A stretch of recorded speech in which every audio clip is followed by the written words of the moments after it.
મિત્રો, ભૂમિતિની અંદર આજે એક સરસ મજાની વાત કરવી છે.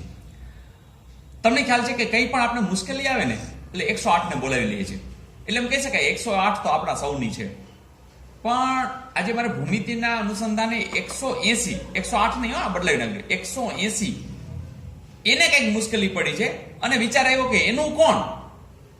અરે ભાઈ, કોણ હોય? તમે જ હો.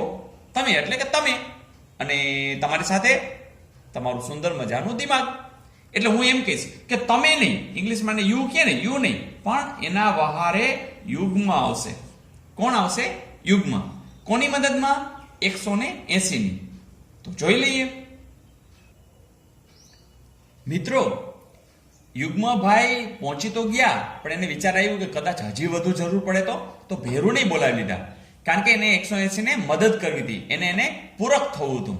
તો વાત તો આટલી જ છે કે 180 ને પૂરક થવા અંતે યુગ્મ આવ્યા. કોણ એનું? ચાલો અભી એટલે હમણાં જ ચાલો.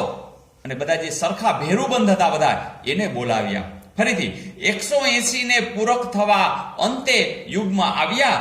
કોણ એનું? ચાલો અભી સરખા ભેરુ બોલાવ્યા. મિત્રો, મારે આમાં કંઈક તમને ભૂમિતિની વાત કરવી છે.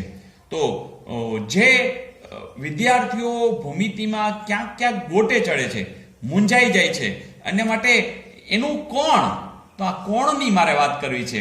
અને અહીંયા કોણ એટલે ભૂમિતિની અંદર ખૂણો પણ થાય. અને ખૂણો એટલે હવે તમે કહી શકશો પૂરક કોણ, અંતઃકોણ, યુગ્મ કોણ, અનુકોણ, અભિકોણ. ગોટાળા થાય છે ને? ચાલો હમણાં થોડી જ વારમાં આપણે ગોટાળાને સુલઝાવી લઈએ.